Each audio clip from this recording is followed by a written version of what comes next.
the United States has just taken a step that shocked the entire world, not from a position of strength, but out of fear. For years, Washington treated cryptocurrency as a trivial distraction.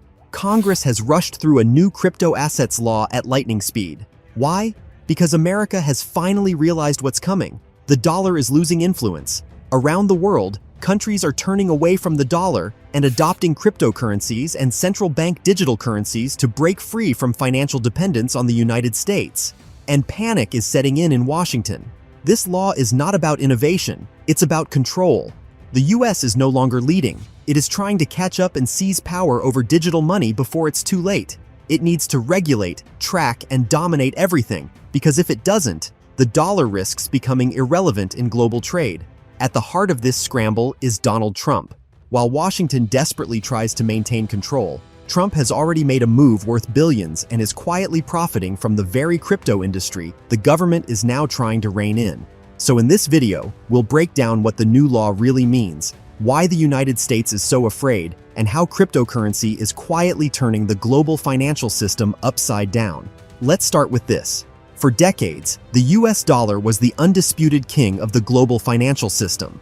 More than 80% of international trade was conducted through it. Central banks stockpiled dollars.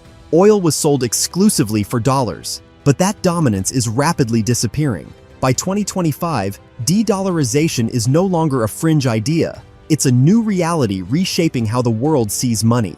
In Africa, Latin America, and already 10 countries across Asia, governments are actively seeking alternatives to the dollar.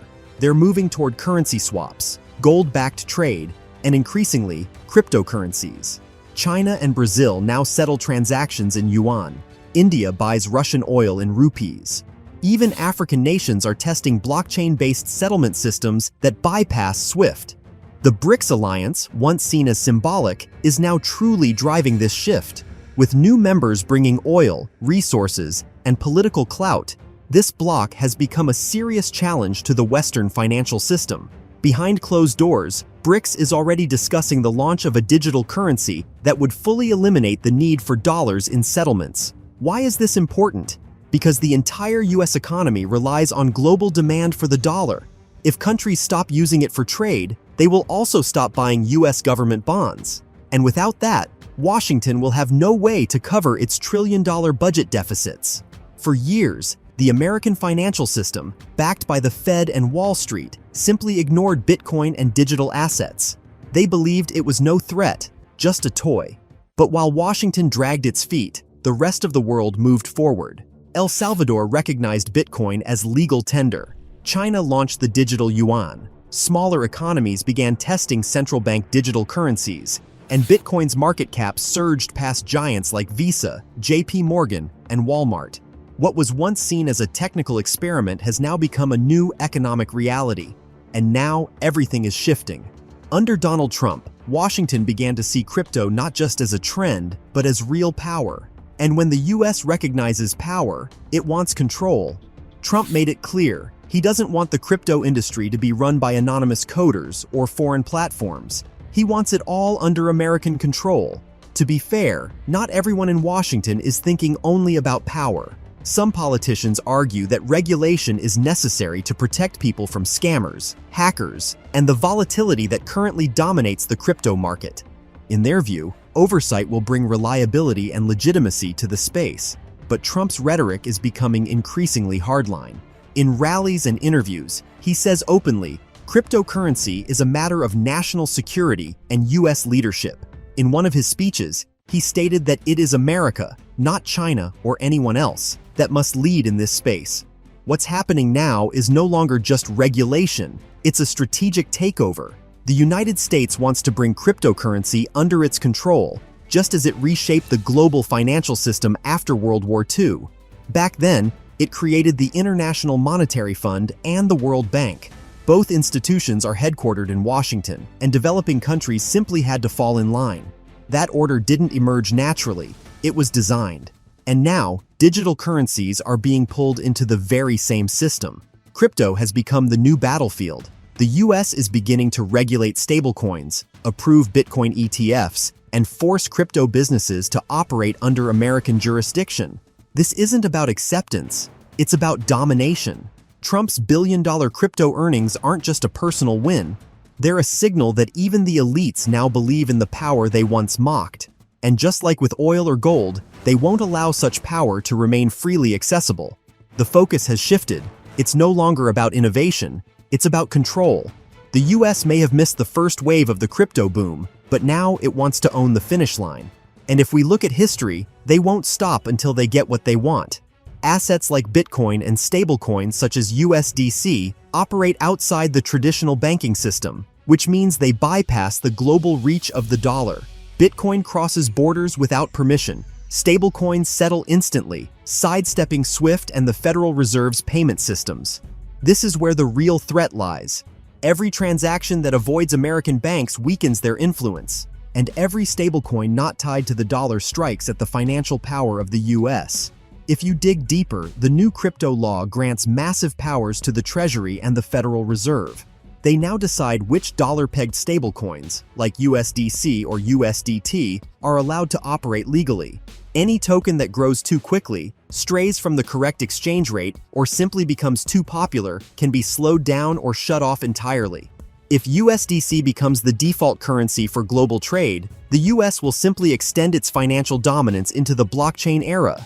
It will be able to track, tax, and sanction in real time. But what if other countries issue their own stablecoins backed by oil, gold, or a basket of currencies? What if the world simply rejects a crypto system dominated by the dollar? Some experts are already sounding the alarm. This law could seriously backfire on the United States. The very digital coins the law targets were originally designed to maintain a fixed exchange rate with the dollar. But the problem is, they've already collapsed before. And now, the US is tying them directly to the backbone of its economy, Treasury bonds. A government bond is essentially the holy grail of the American economy, a promise by the state to repay. But under the new Genius Act, all stablecoins must be backed by these bonds. And here's the question: what happens if they collapse again? Then it's not just crypto that's at stake. It's billions of dollars tied to US national debt. If stablecoins holding trillions in bonds crash, the consequences could be worse than the 2008 crisis. Here's the core risk. The very instruments that were meant to provide stability, Treasury bonds, could now be endangered by their link to the unstable crypto market. Experts warn that if trust in stablecoins collapses, a massive outflow of funds could follow, sending bond prices into freefall. And when the bond market crashes, it hits everything: banks, the credit system, even the dollar itself. Meanwhile, major players like JP Morgan, Amazon, and Visa are racing to launch their own stablecoins. The industry is boiling, but so are the risks. Instead of addressing the mistakes of the past, the US is diving even deeper, risking its entire economy for a system that's already cracking. In its effort to dominate crypto, Washington may be creating a monster it can no longer control. And if it all comes crashing down, it won't just be investors who suffer. The entire economy could be at risk. The Genius Act risks becoming yet another disaster that ordinary taxpayers will be forced to pay for. Are the United States truly prepared for such a scenario, or is this just another crisis of their own making, a side effect of their pursuit to undermine China or the BRICS Plus alliance? And while the country stands on the brink of a massive financial meltdown, one man is walking away richer than ever. In a surprising turn of events, Donald Trump, the same man who once criticized Bitcoin, has, according to media reports, increased his personal wealth by more than $1 billion, all thanks to his connections with crypto platforms and digital ventures. His Trump-branded NFTs and partnerships with crypto organizations are sparking controversy and curiosity, fueling waves of discussion. But this is not just about Trump's personal enrichment. It points to something bigger. The political elite are no longer ignoring crypto. They are actively entering the game. Former officials from Trump's administration are now working at major companies lobbying for crypto interests. Crypto dollars are flowing into campaign funds through special organizations, and Republicans who once called Bitcoin a scam now hail it as a symbol of digital freedom. Is Trump promoting crypto because he sees its strategic value for the country, or simply because he wants to profit from it? In all his speeches, Trump insists that America must become a global leader in digital currencies. He warns that the US must control the crypto market before others do, but now that he personally holds billions in Bitcoin, his statements look less like a national strategy and more like an effort to protect his own assets.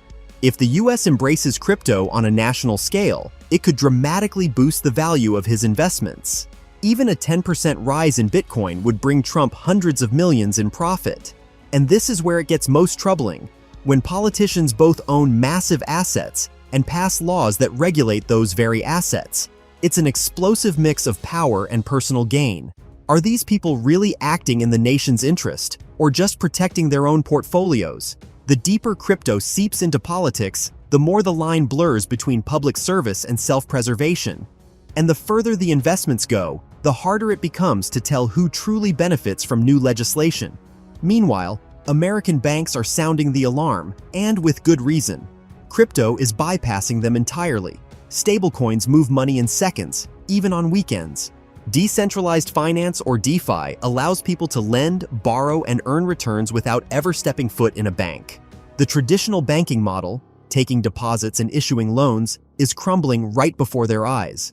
The question is no longer whether banks will disappear, but how soon. And while Washington frantically scrambles to take control of what it once dismissed as a toy, one thing has become clear: cryptocurrency is no longer an experiment, it is a geopolitical weapon.